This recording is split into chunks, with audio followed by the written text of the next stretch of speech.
قد افلح من زکاہا وقد خاب من دساہا. یہ دونوں پوزیشنز اللہ سبحانہ و تعالی نے ہمارے اندر رکھی ہیں, دونوں کیفیات ہیں, یعنی خیر کا مادہ بھی ہے اور شر کا مادہ بھی ہے. اب اس کی تربیت کی ذمہ داری ہماری ہے کہ اللہ نے جو ہدایت کے راستے بتا دیے اس کے اوپر چلا کر اس کی تربیت کی جائے. اس کو بالکل ختم نہیں کرنا ہے, خیر کی طرف لے کر آئیں گے. جس نے اس کو پاک کر لیا اللہ پاک نے فرمایا کہ وہ پھر کامیاب ہو گیا, اور جس نے اس کو پاک نہیں کیا وہ خسارے میں چلا جائے گا. اس کو ایک آسان مثال کے ذریعے اگر سمجھنا چاہیں, جیسے چھوٹے بچے ہوتے ہیں تو بچپن میں ان کی تربیت کی جاتی ہے. ابھی انہیں خیر و شر کا پتہ نہیں ہوتا, لیکن یہ بڑوں کی ذمہ داری ہوتی ہے جن کو سمجھاتے ہیں کہ یہ اچھی بات ہے, یہ بری بات ہے. بچپن میں ہی اگر اس کی عادت بنا دی جائے تو پھر خیر اس کی عادت بن جاتا ہے. بچپن میں ہی اگر اس کو سچ بولنا سکھا دیا جائے تو پھر سچ اس کی عادت بن جاتا ہے اور نیکی میں معاون و مددگار ہوتا ہے. اور بچپن میں اگر یہ کہہ کر چھوڑ دیا ابھی تو چھوٹا ہے, ابھی تو بچہ ہے, ابھی جانے دو, ابھی کرنے دو, کوئی مسئلہ نہیں, تو آہستہ آہستہ وہ گناہوں پر اور اللہ سبحانہ و تعالیٰ کی نافرمانی والے کاموں پہ جری ہو جاتا ہے. پھر وہ ماں باپ کا بھی نافرمان بنتا چلا جاتا ہے. تو اس کیفیت کے اندر ہر خواہش نہ تو مذموم ہے, ہر خواہش ممنوع ہے, ایسا نہیں ہے, بلکہ اللہ سبحانہ و تعالیٰ نے اس کی تربیت کے ساتھ ساتھ حلال ذرائع بھی اختیار فرما دیے. جیسے بھوک لگ رہی ہے تو بھوک کو ختم نہیں کرنا ہے بلکہ بھوک کو پورا کرنا ہے, تو اس کے لیے اللہ نے حلال ذرائع اختیار فرما دیے کہ بھئی یہ حلال ہے, طیب ہے, پاکیزہ, اس کو کھاؤ, اور یہ حرام ہے, اس سے اجتناب کرو. اسی طرح نفسانی خواہشات ہیں, جنسی تسکین کے لیے اللہ سبحانہ و تعالیٰ نے اگر جذبہ رکھا ہے, اگر وہ بیدار ہوتا ہے تو اللہ نے نکاح کی کیفیت رکھ دی ہے کہ حلال طریقے سے اس کو پورا کیا جائے, اور زنا کو اللہ نے حرام قرار دے دیا ہے. اسی طرح مال طلب کرنے کی خواہش پیدا ہوتی تو اللہ نے تجارت رکھی ہے, کاروبار رکھا ہے, اللہ نے محنت مزدوری کا ذریعہ رکھا ہے, اس کے ذریعے مال کو کمایا جائے. ڈاکہ, سود, رشوت, اس کو اللہ نے حرام قرار دے دیا ہے. تو اس کی جو خواہشات کے جو پیدا ہونا ہے وہ ممنوع اور مذموم نہیں ہے, بلکہ کس انداز میں اس کو پورا کیا جا رہا ہے اس طریقے کی تربیت کرنی ہے. تو اگر اس کی تربیت کر لیں گے تو انشاءاللہ عز و جل یہ نیکی کے کاموں کے اندر بھی آپ کا ممد و معاون ثابت ہوگا. اور بزرگان دین کا طریق بھی یہ رہا, جیسے ابلیس نے بھی کہا کہ اللہ کے جو نیک اور مخلص بندے ہیں ان پر اس کا داؤ نہیں چلنا, گو کہ وہ کوشش چھوڑے گا نہیں. غوث اعظم کو بھی اس نے حملے کر لیے, غوث اعظم پہ بھی حملے کی اس نے, وہاں پر بھی اس نے داؤ پہ چلانے کی کوشش کی, لیکن اللہ نے جس کو بچانا چاہا. اس وقت ہم کوشش یہ کریں کہ نیکوں کی صحبت اختیار کریں, اللہ والوں کی صحبت اختیار کریں, علماء کی صحبت اختیار کریں. ہم یہ سمجھتے ہیں کہ جہاں کہیں ہمیں خطرہ محسوس ہوتا ہے تو ہم سیکیورٹی گارڈز کے حصار میں آ جاتے ہیں. ہمارے پاس ویپن نہیں, ہمیں چلانا نہیں آتا, مگر ایسے لوگوں کے حصار میں جن کو چلانا آتا ہے ہم محفوظ ہو جاتے ہیں. تو شیطان اور نفس کے شر سے جو افراد محفوظ ہیں ان کے حصار میں آ جائیے. وہ حصار آپ کو ان کے دھوکے اور فریب سے محفوظ رکھے گا. وہ خود نیکی کی راہ پر چل رہے ہیں, انشاءاللہ ان کی صحبت اثر رکھے گی, آپ بھی نیکی کی راہ پر آ جائیں گے. میں گزارش کروں گا قبلہ مفتی محمد اکمل مدنی صاحب سے آخری پیغام چونکہ لینا ہے, اور عبدالستار ایدھی صاحب کی زوجہ جو ہیں بلقیس ایدھی صاحبہ کا آج انتقال ہوا ہے, ان کے لیے کہا گیا ہے کہ آخر میں مفتی صاحب دعا بھی فرمائیں گے. آج کے اس پروگرام کے حوالے سے پیغام بھی دیجیے گا موضوع کے حوالے سے, اور آخر میں دعا بھی کیجیے گا. میں دونوں حضرات کی تشریف آوری کا بہت شکریہ ادا کرتا ہوں, اور قبلہ مفتی اکمل مدنی صاحب ہمارے ساتھ موجود رہیں گے انشاءاللہ اذان فجر کے بعد بھی, اور آپ کے سوالات لیے جائیں گے انشاءاللہ, اور ان کے جوابات حضرت ارشاد فرمائیں گے. جی بس یہ پیغام یہ ہے کہ دیکھیں, سننا ہمارا بیان کرنا یہ آسان ہے, لیکن ہماری عوام جو ہے اس پہ غور و تفکر کر کے پھر باقاعدہ اس کو پریکٹیکلی طور پہ اپنائے, کمال یہ ہے.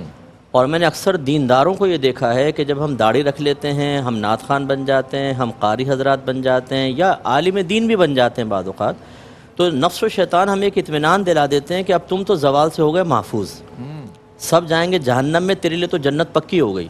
میدان معاشر میں سارے پریشان ہوں گے اور تم حوض کوثر سے پانی پی رہے ہوگے.